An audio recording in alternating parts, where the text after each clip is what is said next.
Okay. Okay. We're bringing up interfaith counselors now because your hot father's hot and we need to move on. Okay? Well done, guys. All right. Interfaith counselors and the... I've forgotten something, haven't I? No, I mean, if I can have my microphone back on. I think one of the most impactful projects that came out of One Young World 2010 was the whole Missing Millennium Development Goal. And the basic idea was that the Millennium Development Goals around the world in many places are not being achieved because of war, and this war is being carried out in the name of religion. And there is not a single religion that says that you should actually go to war and kill other people in the name of your religion. So we're delighted to have the Interfaith Dialogue plenary session. We're even more delighted that the godfather of all counselors and the soul of One Young World, Archbishop Desmond Tutu, is going to be the chairman of this plenary session. And we'd also like to to ask to come up on stage a representative of every major religion in Switzerland. So please welcome on stage, and if you could all wander on, Swami Amarananda, the director of the Center for Vedantic in Geneva. Dr. Gary Vachiouras represents the Greek Orthodox Church in Geneva. The Venerable Dr. Tawalama Dhamika, the director of the Geneva International Buddhist Center. Abbot Martin Verlen from Eiselden, representing the Catholic faith. Dr. Usama Hassan Quilliam, the foundation representing Islam. Rabbi Reuven Bar Ephraim from the Liberal Jewish Congregation in Zurich. Bawa Jain, Secretary General, World Council of Religious Leaders, the Millennium World Peace Summit. And I think I just massacred most of your names, so massive apologies.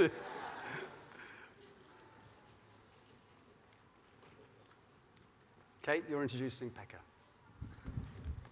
I've lost my mic pack. Okay, so now we're going to welcome the counselors for this session. And the counselors for this session are people you know, and because we're moving quickly, to welcome back the wonderful Doug Richard, Elio Leone Shetty, and Pekka Hymanen.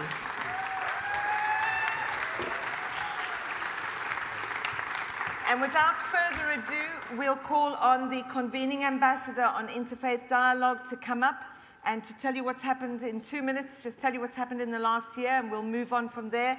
You know the format. Father, if you get too hot, please shout, okay? Yeah?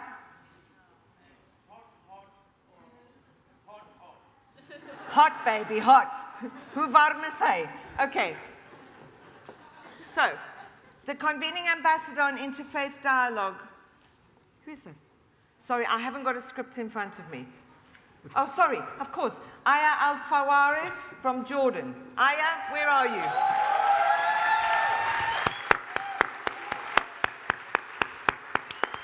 Well done, Don. Hi, everyone. First of all, happy birthday, Mr. Tutu. Assalamu alaikum wa rahmatullahi wa barakatuh. Or in English, hi. I vividly remember participating in last year's Interfaith Dialogue session, and here I am today having the privilege and honor to introduce this plenary session. Last year, we voted on the proposed resolution, agreeing that I was running, in the belief that war must never be carried out in the name of religion. We call upon all leaders and followers of all faiths to unequivocally commit to deliver peace amongst nations, races, and creeds. And since then, we have all been working together to bring peace amongst each other. One Young World was a... Oh, my God.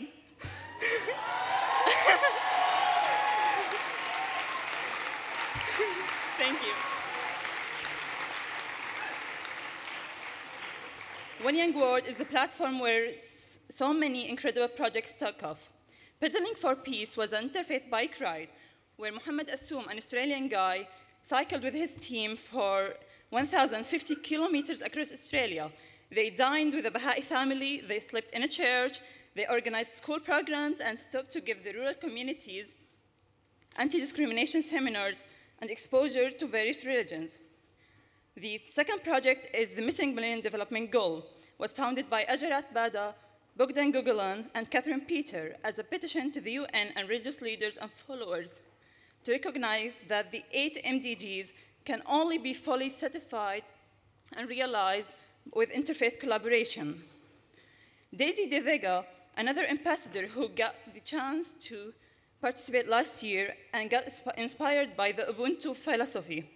She has organized several workshops in the Netherlands and one big event where the CEO of Desmond Tutu Peace Center spoke and inspired Dutch people about Ubuntu and its effect to interfaith dialogue.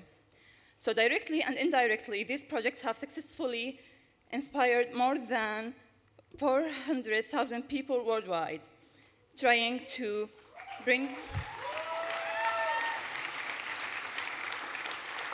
promote respect and understanding amongst each other. So we're done with the reporting part. That was kind of boring. Okay, I cannot hear but remember last Easter when me and Aaron, everyone knows Aaron, sat there with my Christian friend. Aaron's Jewish, my Christian friend is Christian. So we were dyeing Easter eggs, and we were like discussing each other's religions and trying to find unity in diversity, as mentioned in the Holy Quran. Bismillah ar-Rahman ar-Rahim. O people, behold, we have created you from a male and a female, so you have to, and have made you into nations and tribes, so that you might come to know one another. With the march of civilization's integration into a global singularity, we solemnly remember this year's 10th anniversary of the tragedy of 9/11. That event was a flashpoint in the progress of civilization. It's an example of what collective religious intolerance and international ignorance can lead to when we lack the proper interfaith dialogue channels. 10 years have passed, but we still have so much work to do. Ladies and gentlemen, we stand here as one, denouncing terrorism. This is the time for the moderates to take hold of the communication channels. As long as the moderates are silent, they open the doors for extremism to take hold of the world's civilization's hostage. It's mentioned in the Torah that the races of all nations have a share in the world to come. And this share cannot come by neglecting the world's second largest infrastructure, that of place of worship after education. Therefore, each one of us must support existing interfaith dialogue channels or create new ones, ensuring that they do not water down others' faiths, but instead they purify and enrich them. So go home and be reasonably unreasonable. Ladies and gentlemen, let me welcome on the stage my great friends and 2 ambassadors, Elliot Verreault and Gerardo Mendoza, and their great project, It's One Humanity. Thank you.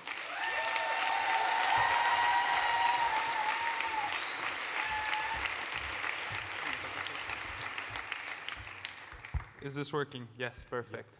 Okay, good afternoon, everybody. So last February, friends and I, we created what we call the Humanitarian Social Network. We're providing a space for humanitarians to educate each other in the world, share the work they do, connect with one another, and ultimately inspire the world into action for the better of humanity as a whole. And today we have a very special video, animated video for you guys, and we are very, very excited because this is a one-year world premiere, and this is the way we are explaining better without words the word, our big idea, our vision, and our dream, putting faces into humanitarian institutions. So let's roll a video.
I want to take one short second just to thank my brother and his friend in Canada who've been working on this like crazy for the past month. Thank you so much. I know they're watching from Canada.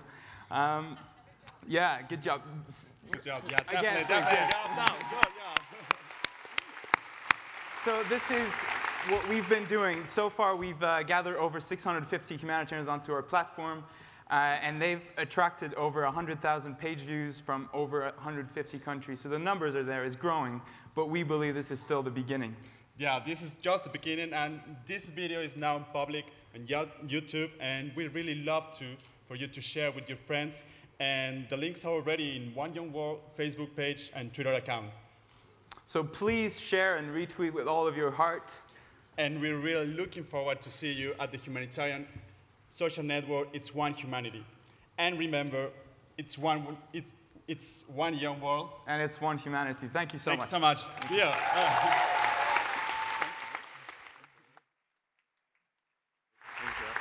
So a big round of applause for Ayah, Gerardo, and Elliot.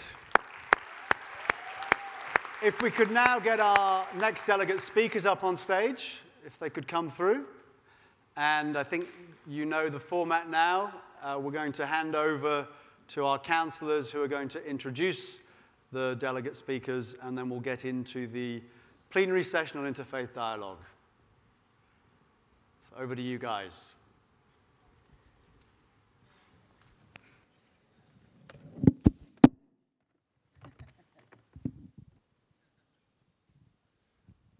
Right, I have the privilege of introducing Ajart Bada, who is a returning ambassador from Nigeria from last year, who took the resolution from last year and made great progress by being the founder of the Missing Millennium Development Goal on interfaith collaboration.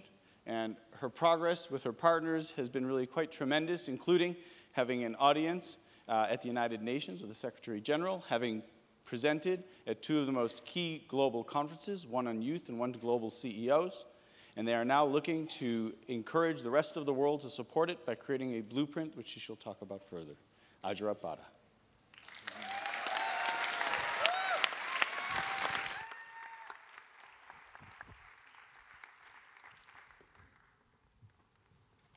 Hello. All righty. So we were here 18 months ago. You guys were here, a bunch of you here at home. We passed a resolution on interfaith dialogue. It declared that the youth all over the world regard the lack of interfaith dialogue as one of the 6 most important challenges facing our generation, just as important as global warming and poverty. It's about time someone listened.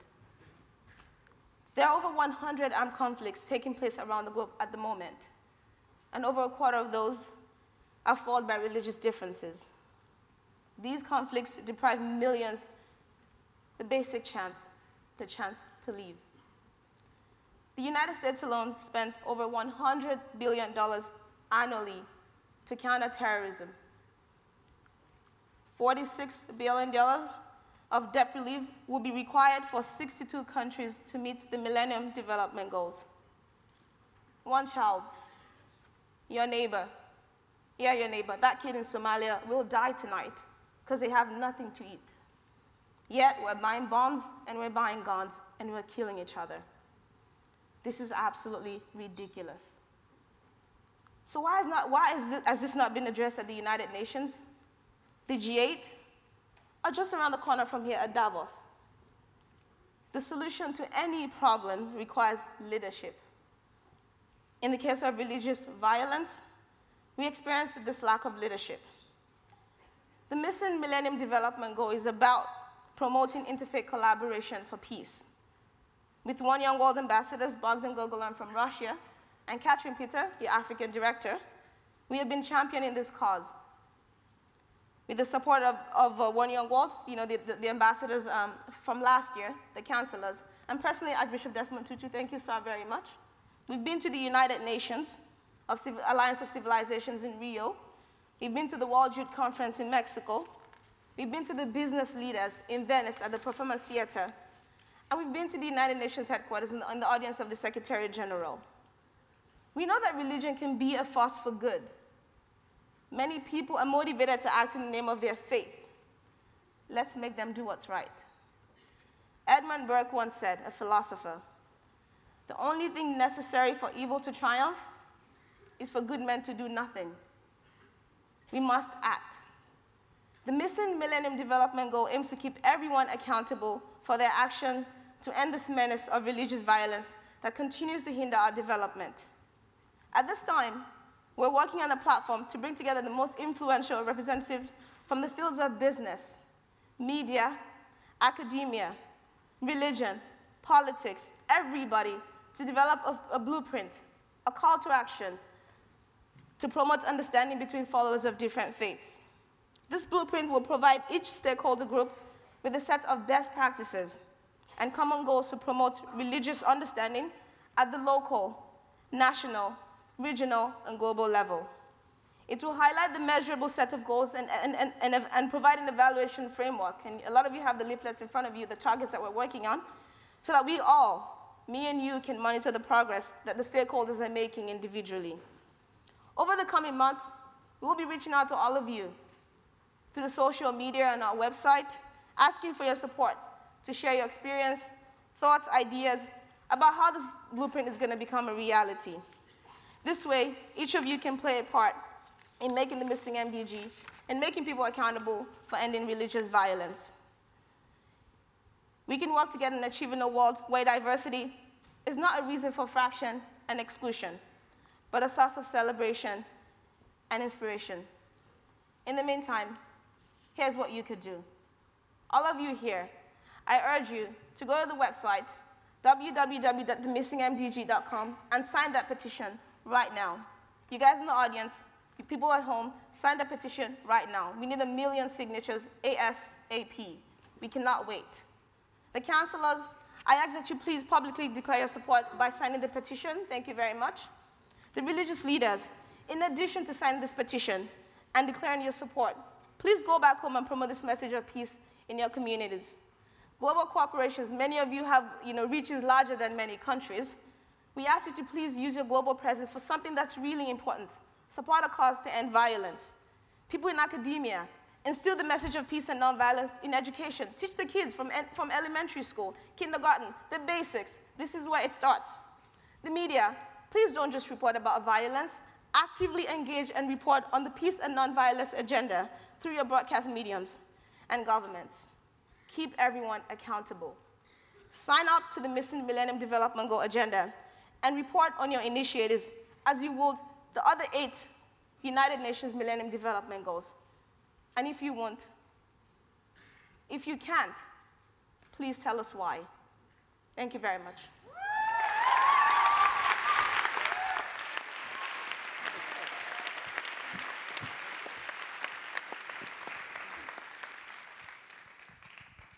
It's my pleasure to introduce to you Javad.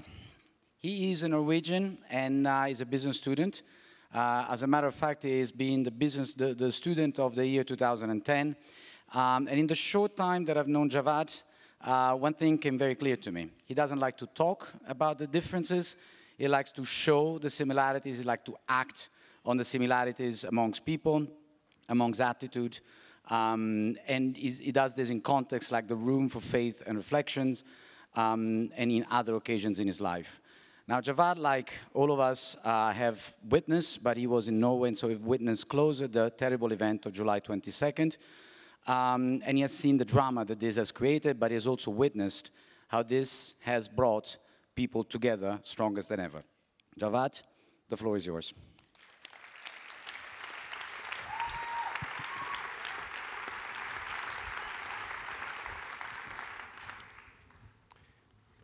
Thank you. Ladies and gentlemen, there is a well-known story about a beachcomber walking along the shore of the ocean. There were thousands and thousands of crabs that had been washed up on the shore, and now, in the sun, they were dying of dehydration. The beachcomber, he spotted a little girl that was throwing the crabs back one by one. He asked her, why are you using your time to throw back one by one? There are thousands more. What possible difference can you make? The little girl, she picked up one of the crabs. She threw it out in the sea, and she said, well, it made a difference for that one. This is the philosophy that I've grown up with, that small drops of effort can create an ocean of change. In today's diverse world, each prejudice or fear that creeps into our mind due to the ignorance of other faiths is a crab that needs to be rescued. What if the man helped the girls to save the beach? Would he be able to clear the whole beach then? Only when we work together, the task of creating a much more respectful interfaith society becomes more achievable. I have a dream. I have a dream that one day we can live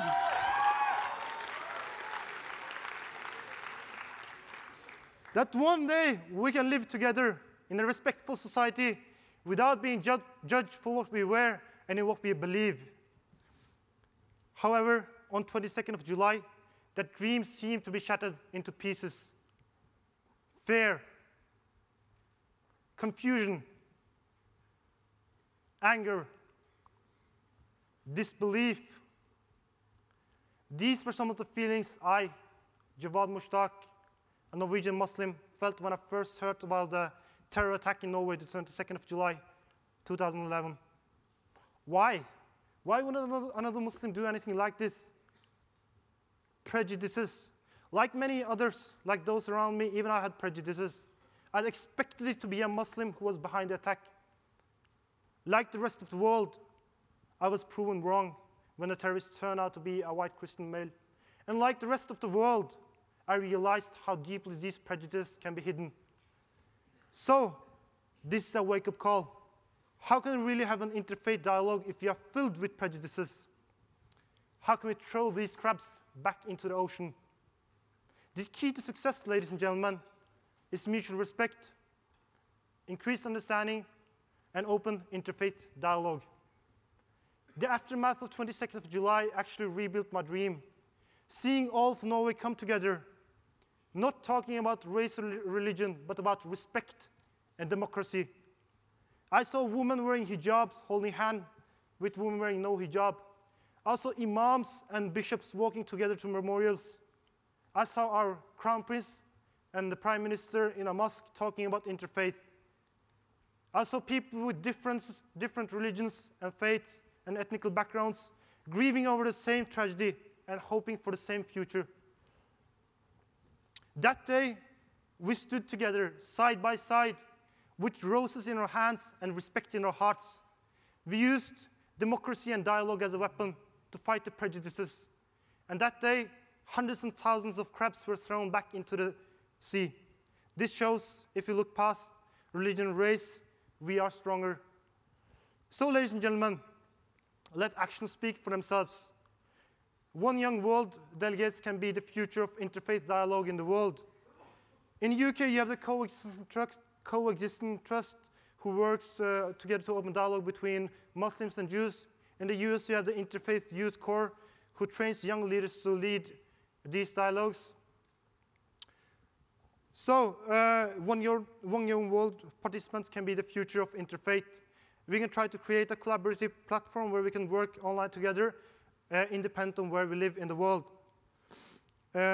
Remember, the beachcomber was learning from the girl that just small changes in the world can make a difference in the world by saving one crab at a time. One little girl may not be able to save the entire beach, but 1,200 delegates in this room are clearly able to make and realize a shared future of tomorrow, of a future with we can live in religious respect and harmony. So, may I ask you to join me, particularly in respect for the terror victims 22nd of July in Norway, but also for every other victims of religious sectarian attack, for example, in Bosnia, Sudan, Somalia, and many other countries in the world, that you all please stand up.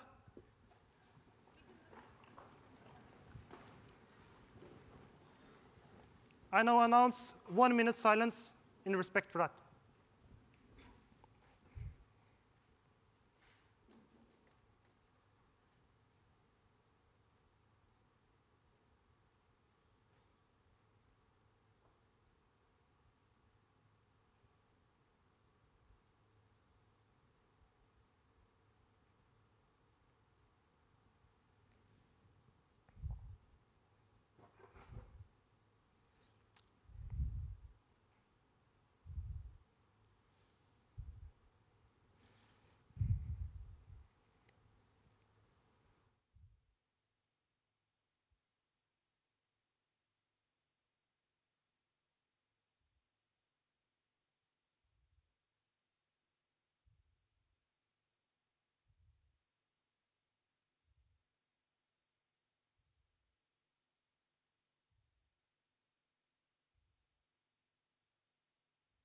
Thank you very much.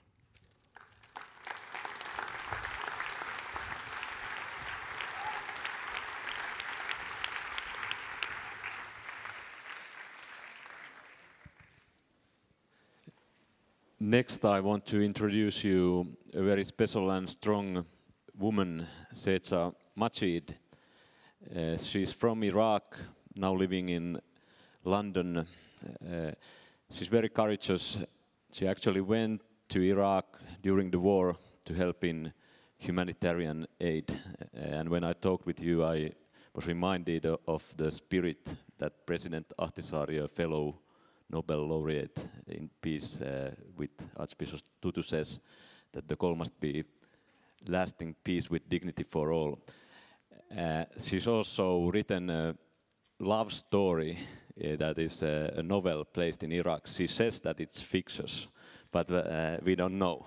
Please welcome Majeed.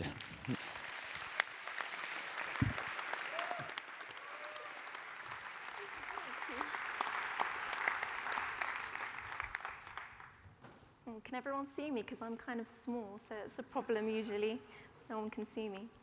Okay, ladies and gentlemen, as the Young One World delegate for Iraq, it is an absolute honor for me to be able to talk to you about a subject most dear to my heart, which is interfaith dialogue. But before I begin, I would like to share with you a very poignant statistic concerning my homeland, Iraq. Between the month of September and October in 2006, the UN assistant missions of Iraq reported that 7,054 people were killed because of sectarian violence. The death toll is within a 2-month period only. Throughout the year of 2006, however, 34,452 innocent lives were destroyed. Now, these figures do not only include deaths arising from sectarian violence, but from people who have also been injured and then subsequently died. It is simply a figure arising from a lack of tolerance for one another's belief. Now, when I visited my uncle's grave in Najaf Cemetery, who was unfortunately executed by Saddam Hussein, I saw endless unnamed gravestones. I could not understand why anybody would want to leave a headstone bare without marking the name of the life that had been lost. My aunt told me that the fact that the names of these bare headstones had not been written was because these were the lives of people who had been killed in suicide bombs or found beheaded. Their bodies can no longer be identified by anyone. I realized then, as I stood peering at these nameless graves, that the world has become so barbaric. Not only have mothers and fathers been denied the right to watch their children grow, to be married, and to laugh with one another with the sharing of years, but they have been denied the right to weep over them, to place flowers upon their gravestones, and to heal themselves from the barbarity which has afflicted them. Now let us go back and imagine if we had lost our own father or mother or child or brother or sister. How would you feel? What if they died in the most barbaric act possible? It, for me, would be an undeniable pain that I will carry with me throughout the years. So how would you cope? How would you continue to live knowing that such an injustice has been done to you and your family? Imagine. This is the reality of Iraq. Not only are lives being lost to poverty and illness, but because of blood-stained hands arising from ignorance, a lack of tolerance, but above all, by the gross violation of disrespect for human life.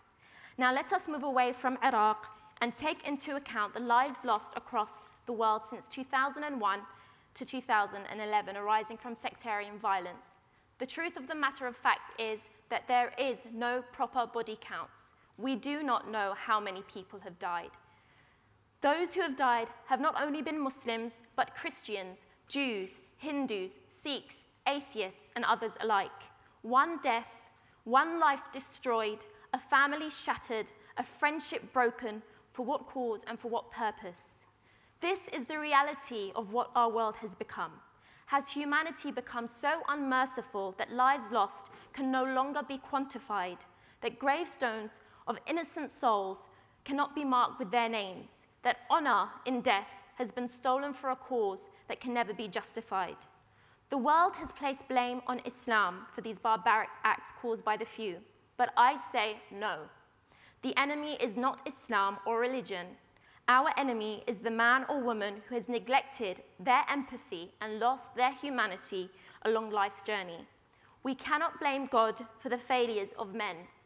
The man who pulls the trigger or sets the bomb does so by his own hands. Those who strip humanity from religion are your enemy, not the religion itself. I cannot and I will not accept that it is right or divine to take the life of an innocent soul who has caused you no harm. I wrote once in my novel, called The Tale of Lausa, those who would want to look, that one day of freedom is worth more than 1,000 years of slavery. These individuals who perpetrate these acts of violence want to enslave us with their views. In their minds, they do not tolerate other faiths or sects or even allow for debate. But the beauty of our world comes from the fact that there is diversity, not only by the compulsion to stand identical in religion or in any other form. So this is the time to say no more. We choose our freedom to believe, to question, and to live in peace. So what is the solution? How can the religions of the world learn to live in peace and stop bloodshed arising from ignorance? The truth of the matter of the fact is, I do not possess that answer, and I will not lie to you. All I can say is this: A man will live in peace so long as his heart is free from hate. If one voice can unite 1,000 others, then imagine what 1,000 voices here today can do. Your voice is your weapon. Return to your homelands and be the gentle voice needed to calm the roaring of men. I would also like to say this to you. Death is only a curse if you have lived without purpose. We cannot let those who have died been without purpose. Today, in this moment, we remember them and their sacrifice. Today, we are their voices. We say no more death in the name of religion. It is not what we believe in, and it is not what we stand for. If it is our enemies aim to divide us, then surely the cure is to unite together. The greatest shield we have against those who spread hatred within our lands is the understanding of our hearts, the love of our words, and the true actions of our minds. We must not let hatred of others fuel violence, because violence is the spark which ignites all war.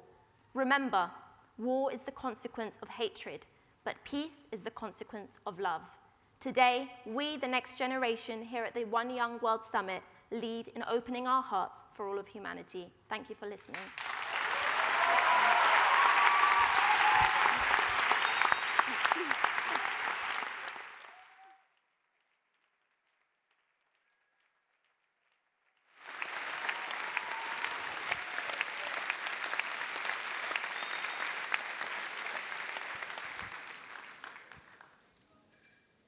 Next, I have the privilege to introduce Hudson Silva from Brazil.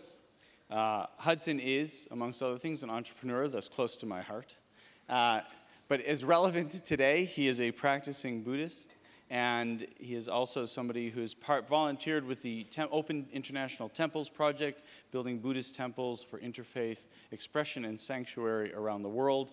And in addition, he wants to explore how spirituality can be introduced into everyday society and into the corporate context, which I'm sure he'll expand upon. I give you Hudson Silva. Thank you.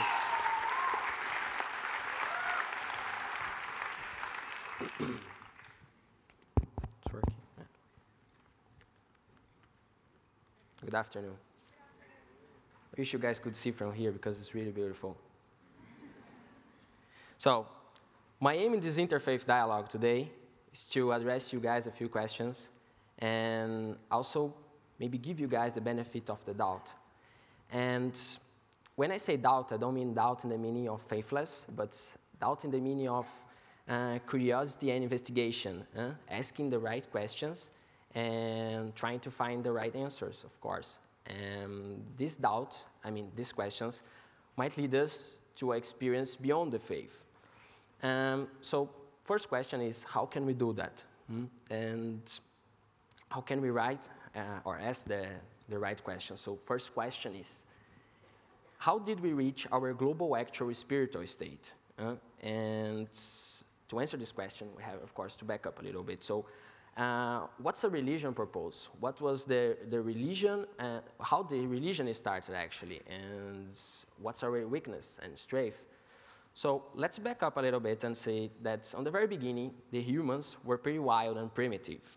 We used to have a low behavior and moral sense and could not follow rules. Somehow along the history, the religions came up in our world in order to give us a direction on these basic issues and also to provide evolution in our perception. At that time, a spiritual evolution has started in our world. The fact of sharing our beliefs and values with a group gave us a feeling of protection from fears we had before.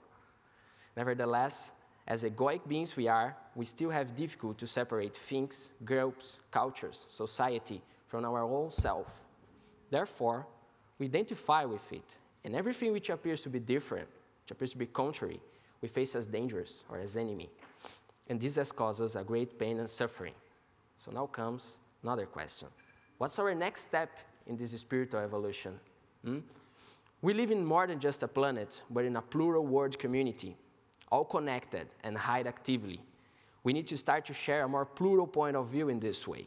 The world community should sound less as a unique dominant belief and more like a coexistent quantity of beliefs, methods, faith, not fighting for attention or leadership, but learning with each other in order to constantly develop and improve ourselves. The last question, I promise the last really, it's how can we do that? How can we develop our spirituality without mentioning any religion or any belief? How can we bring it to our day-by-day life? How can we practice? So, my point is, spirituality is just a part of the human being perception, and not a super unchangeable or undiscussable entity as we have been facing so far. Our spiritual side is just another part of ourself, which needs attention and should be developed. Just like our cognitive intelligence, our emotional side, our physical body, and so on. So let's forget a bit about religion's classification and try to focus on our own experience, take into consideration our spiritual background, and aiming to find a common ground among all the beliefs. My practical suggestion is to start up like this change, by small spiritual group discussions, working two ways, offline and online base. So the offline will be basically, we can start in our local community.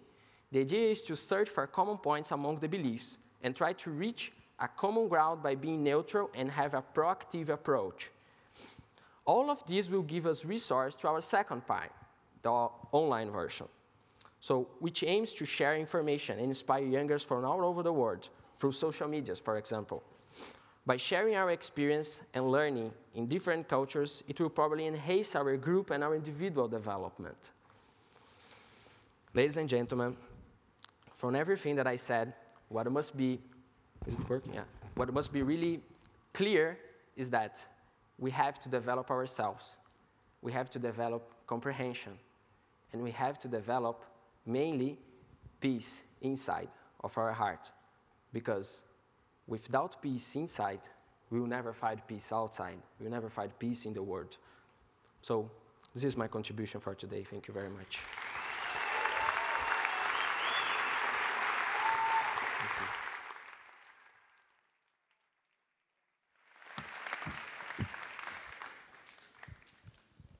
It is now my pleasure to introduce to you Cornel Russi. Cornel Russi is from Switzerland, which makes his journey short, but not his journey in search for more and bigger things that has been very long. Cornel works in energy, which made him think about climate change and world religions and what relationship there might be and how they can influence each other.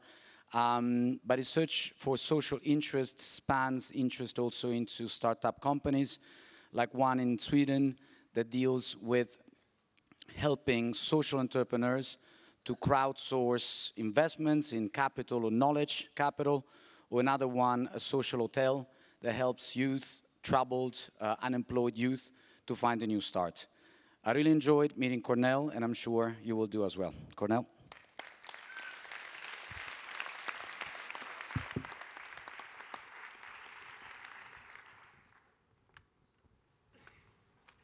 Thank you. Forbes states that Apple is the most valuable brand. I disagree. Just imagine religions being companies. Their service is giving people faith and guidance through life. In this view, the Christian church has 2.2 billion believers in their brand. Then we end up with a Forbes brand value ranking looking something like Christianity with 2.2 billion, Islam with 1.5 billion, and Hinduism with 900 million believers ranked for sure way above Apple. These three institutions reach 65% of the world's population and influence their judgment of what's good and what's not. Therefore, religion is one of the most promising levers to change the world. And I'm certain that you agree that we need a change. Reducing child mortality, resulting in even steeper population growth, and declining poverty, resulting in increased consumption, is a paradox in the context of our already exhausted environment. But we have to respect both poverty and climate. The solution is a change of the world's society's goal from welfare to sustainable welfare. And who could better support this change than the most powerful brands in the world? It's interesting that the books of the three major religions include statements about how humans shall treat the earth. It is very interesting. that these statements are tremendously similar. The Bible says, the Lord God took the man and put him to Garden Eden to till and keep it. In the Quran, it's written, the world is green and beautiful, and Allah has appointed you his guardian over it. The hint is him to Mother Earth states, wakeful through a long life, we shall become bearers of tribute to thee. This provides a legitimate basis to contribute to the needed change in environmental behavior, and it is a great chance to enhance interreligious dialogue by shifting the focus towards shared goals. Let me give you an example of how this can work. Switzerland was founded in 1291 by 3 small provinces who decided to get more independent from their king. Over time, more provinces became convinced by the idea and joined the independence movement. And so Switzerland became what it is today, a so-called will nation, a nation of 4 different languages and even more different cultures, held together only by a shared will. We even managed to handle the religious reformation, resulting in provinces having different public holidays because of their different religious views. But we are still one nation. This example shows that it is possible to work together despite different religious views, languages, or traditions. The key is a strong common goal that everybody shares. Concerning the world religions, these shared goals are even written in their respective books. We only have to acknowledge the similarities. What I demand from the world religions is shifting the focus on shared values instead of highlighting the differences. And therefore, I recommend voting for the missing millennium goal. But we all can contribute to this. Talk to your peers about what your religions have in common, and ask your local religious leader to give his next discourse about similarities of religions. I bet all of you will find more similarities than expected. Thank you.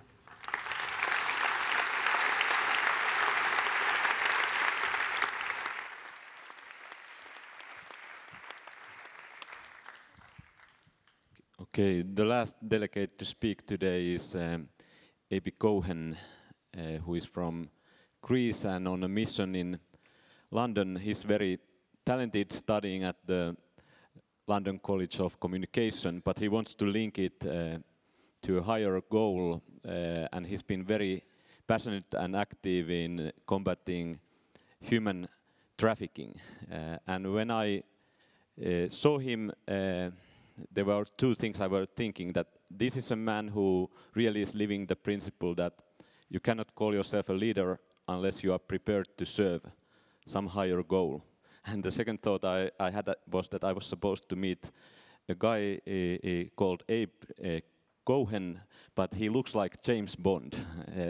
So he's kind of the James Bond of humanitarian work. So join me in giving a big hand for Abe Cohen.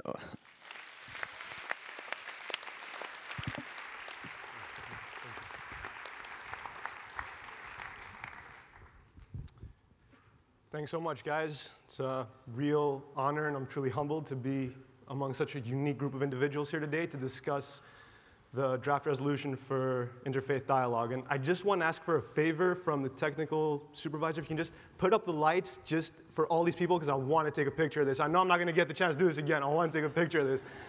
All the lights just up just a little bit. Thank you. Thank you. Yes. Thank you. Thank you so much. That's great.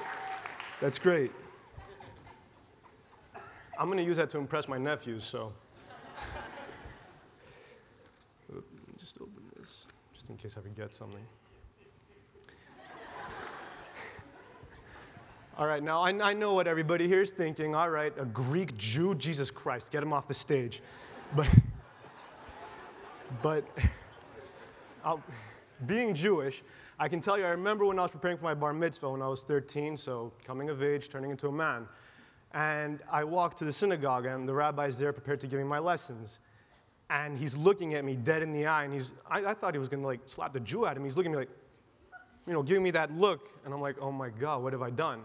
And he turns around and he tells me, Abe, listen, if you walk away from here today and you haven't raised a single concern or question about anything that I have told you, you're leaving, and you're missing the point of the entire session itself. As such, I would call upon all delegates here today, no matter what your belief may be, you believe, you don't believe, whatever you believe, go back home to your own communities and question your religious leaders and ask them, what do they really care about? Do they really care about that you brand yourself under a certain religion, I'm Jewish, I'm Muslim, Christian, whatever? Or do they care about walking out from the sermon and you understand that religion is actually a vehicle to unite everybody instead of separate them? What is your question? Ask them that.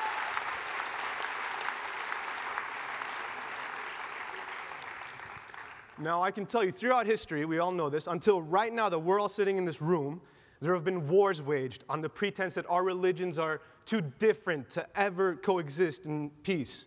Now, these differences are exploited as weaknesses instead of strengths. Guys, it's these differences that make everybody who's here today open-minded. It's these differences that make everybody's religion so beautiful and unique. I mean, if we were all here and we were all the same, so everybody looked like me, okay, apart from the fact that everybody would be terribly ugly, apart from that, it'd be boring. It would be really boring.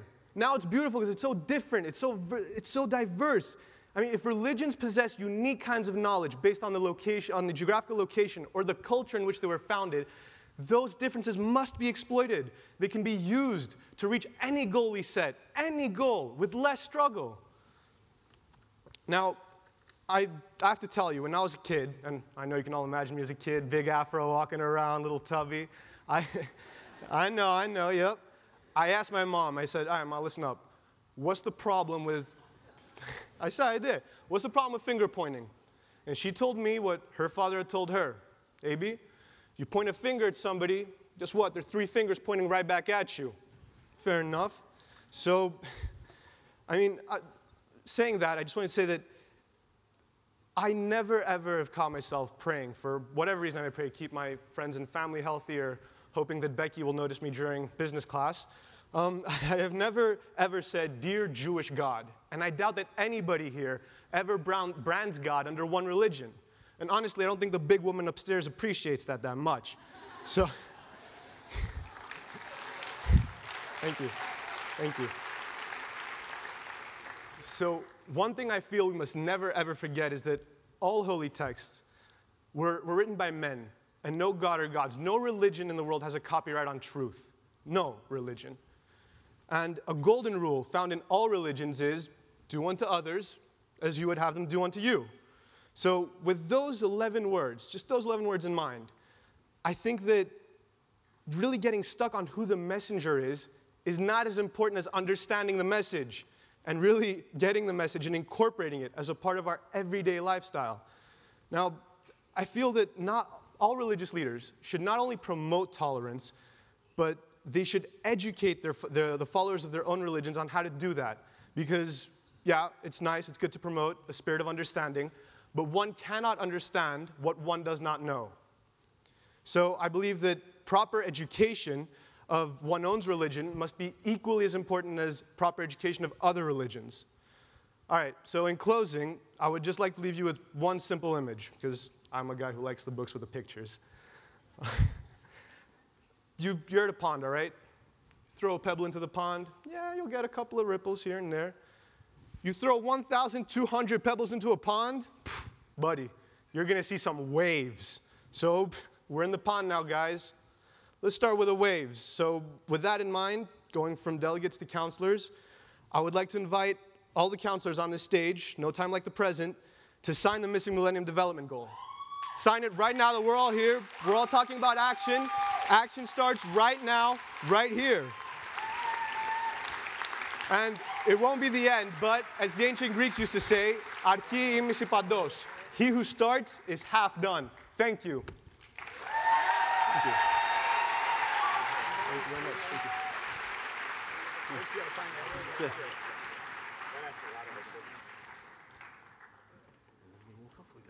No, we go back to seats afterwards. We're also, before we go over to the floor debate, we're going to be saying goodbye to Archbishop Desmond Tutu, who has given us an amazing amount of his time. And when he comes over to sign, I'd then like you all to give him the most enormous applause.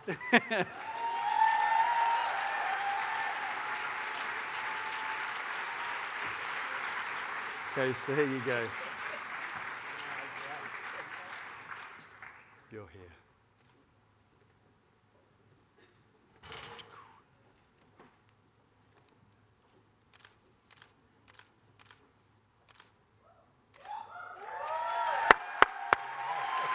Give them a wave, darling.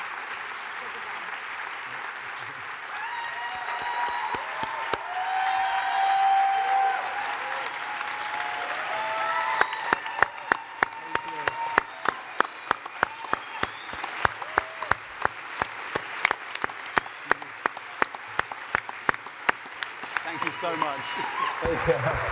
Thank you so much.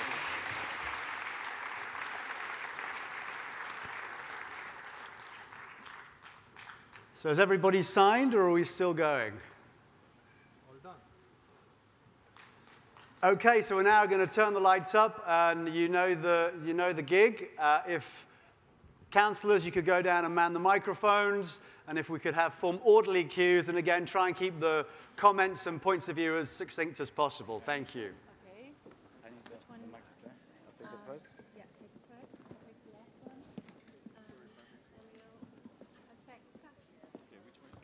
Maybe take the one to the right. Okay, guys, you have to sort of relocate because we only have 3 councillors right at the moment. So we have 3 councillors and 15 minutes, which makes selection easy. And let me start right here with Elliot, and then it's Doug, and then it's over to the other side. You know the rules of the game? Be short and precise, and I'm very sure all of you will be very inspiring. Let's start with Kai from Sydney, Australia. Woo! All right, so I'm Buddhist by default. That means, you know, my mum's Buddhist and I'm kind of Buddhist. I see the majority of religions is being represented today. Is interfaith dialogue limited to those who have a religion and are represented? What about atheists, agnostics, deists, and those who don't have a representative? Can they play an active part in this interfaith dialogue? I bring this up because the last census in Australia found that almost 1 in 5 Australians had no religion, and another 1 in 10 did not even respond. Thank you. Thank you very much for filling the gap. Doug, please, with your representative. I'd like to introduce Cresswell Farah from the Bahamas. Good afternoon, everyone. Cresswell Farah, Bahamas.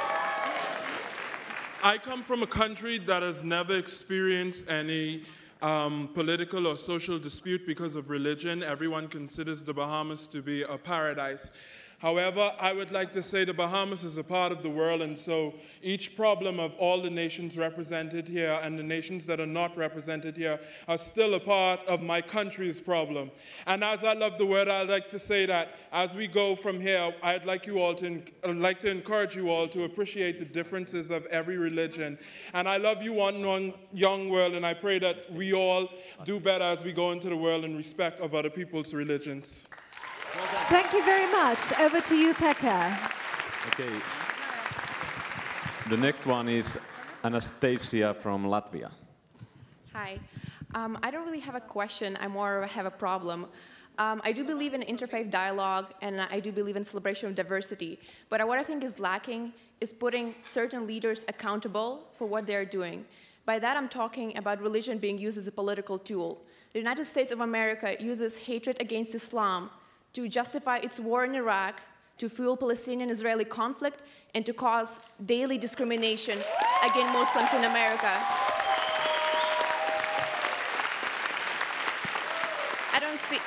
At this point in time, I don't see how they're talking about importance of tolerating each other, respecting each other, is actually going to fix the problem, because we do that. We are together as a group of people from 170 countries, actually sitting together from different religions. But I don't see why don't we put President Obama, who is leading right now, who is playing a crucial role in Israeli-Palestinian conflict, and uses Islam as a justification of that, and trying to put these people against Jews, against Christians, Muslims against Christians, and so on. So I think it's time to actually point fingers at those who are responsible for what is happening in the world today.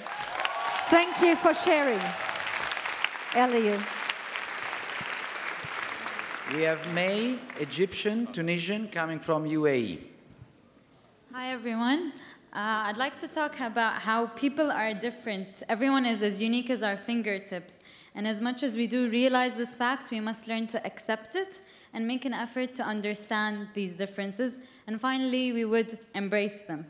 And we're constantly being bombarded with information from everywhere, media, education, upbringing. But I urge us all, instead of to be passive receivers of information, we must actively seek our information for ourselves. So I think we can do this by using different sources and staying objective about it, as well as having discussions with each other. This way, we would ultimately lead to embracing each other regardless of our differences. Thanks. Thank you very much. And Doug, you've got another lady with you. I have Laura Tova Rodriguez from Mexico. Laura? Hi.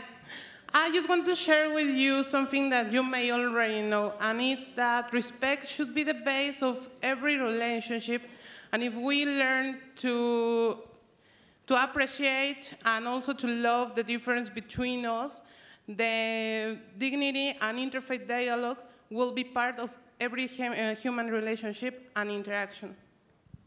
Thank you so much. Pekka. Nathan from South Africa.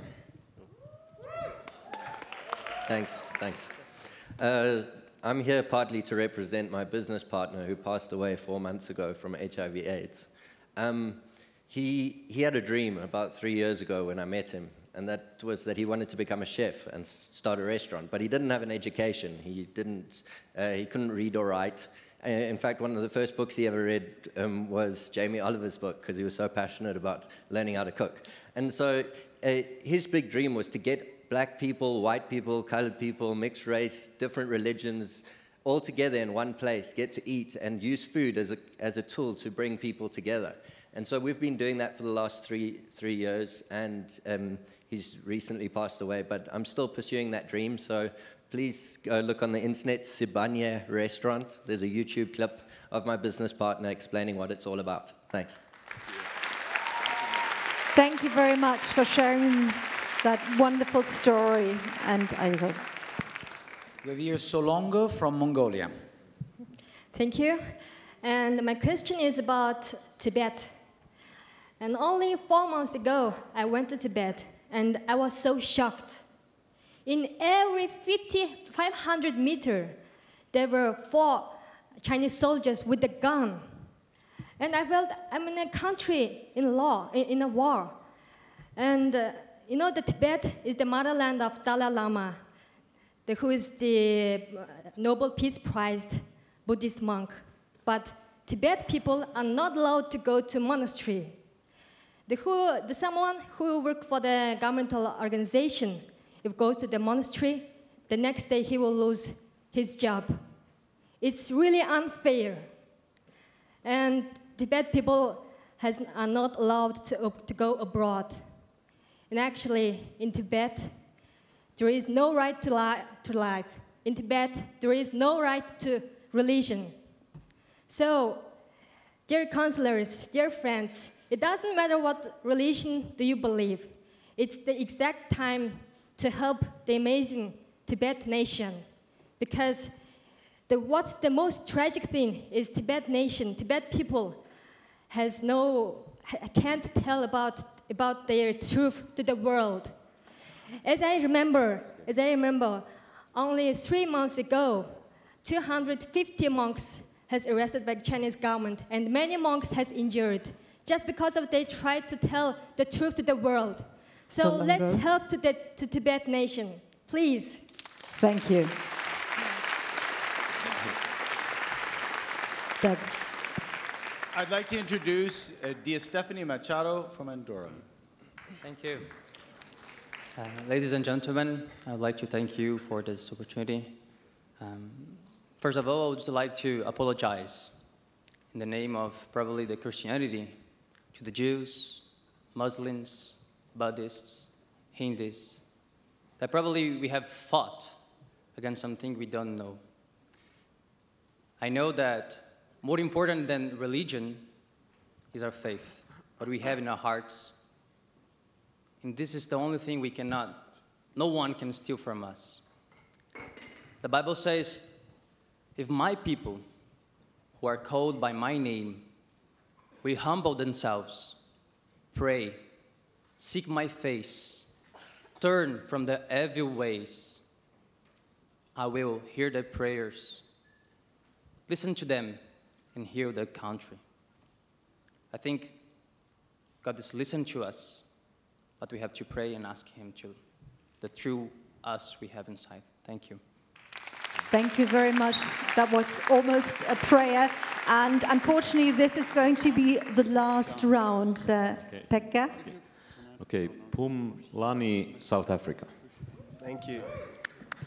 Guys, I just have an observation. It's so amazing to be among different religions and just people from all over the country. So well done to One Young World on that front. But I think we can still learn more from each other. Yes, in the last day and a half, there were amazing councillors who are activists doing incredible things. I, however, ask that we get an opportunity as delegates to dialogue, challenge, and refine each other's ideas. We're expected to implement our ideas through action when we return to our respective countries. What if those ideas had already gone through a refining mill of 170 countries with 1,500 of the most passionate and intelligent individuals? Ladies and gentlemen, councillors, I ask that tomorrow we get a session, we become more interactive with one another. I ask that we move. Thank you very much. I believe a lot of people would second that. Elliot? We got Ahmad from Syria. Hello, everybody. Ahmad Nadda, Syrian and representing Syrian Arab Republic. Thank you. Actually, until yesterday, before I come here, I didn't believe deep in my heart that anything can be done to change the world. Yesterday and today, after meeting and seeing, listening to these extraordinary people on the stage, everywhere around here, organizers and everybody, I started to believe, I tuned in and I started to really think that something can be done to change the world. Social media could be a wonderful tool for interfaith dialogue, but at the same time, it could be a dangerous tool. We need to be aware of the information, just like the gentleman there, when he mentioned that every 1 hour a person is killed in Syria. This is completely wrong information and unreasonable. And it means that this person was a victim for a wrong communication. Just to finish, in order to use social media effectively, we need to educate ourselves, to be objective and to have open-minded and to listen to all parties. Thank you very much for your time. Thank you very much. And the last speaker is with Doug. I'd like to introduce Khurshid Ahmed Jian from Pakistan. Thank you. Thank you. I just wanted to say that there isn't any clash of civilizations. It is just a clash of ignorance. And if one cat can't climb a tree, it doesn't mean that all cats can't climb the trees. So I just wanted to say that not all Muslims are bad, not all Jews and Christians are angels. Thank you very much. Thank you so much. That was the last person from that microphone, and we've had it before, a very last statement, but that is the very, very, very last statement. Lara from UK. Hi, a really quick question for the panel. My name's Lara Kaplan, I'm from London. I was campaigns officer from Manchester University for the Jewish Society, and I dealt with a lot of political unrest on campus between different faiths. And I was just wondering what the panel thought about the differences between anti-Semitism and anti-Israel and where that fits in on campus and how they can help us deal with campus-related issues and engage young people with each other for good communication. Thank you very much for that last statement in this round, and it's over to you, David.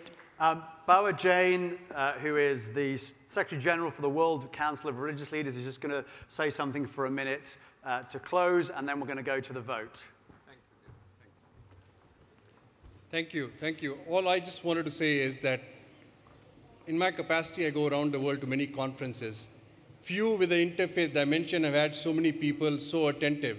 So in this, I get a lot of hope that it's because of your gathering you can bring religious leaders to a platform and not ask them to speak. This must be credit because of your power. And all I say is, I'm very motivated by your commitment, and it's obvious that you want to change the world. But just think of it this way. Changing the world is a difficult job. It is like diving into a stream and swimming against the current. So if you find a challenge, don't complain. Second, as you try and make the effort, and you fall down, get up again, try again. And if you fall down again, this time, fall better. Thank you.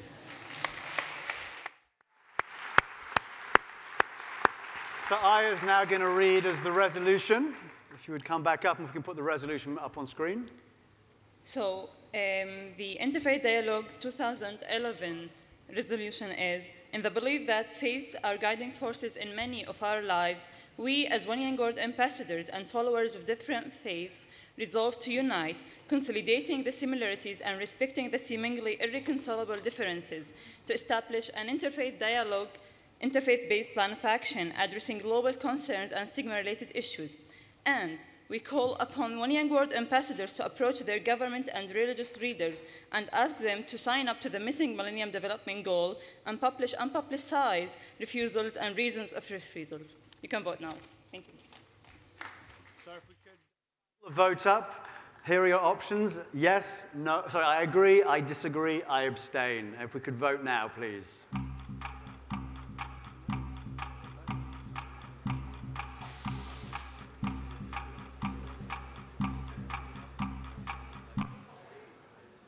Wow, fantastic. I thought that would get the most abstaining or disagreeing, so well done. Okay, so if we could have a big round of applause for the delegate speakers, for the councillors, and from our religious leaders.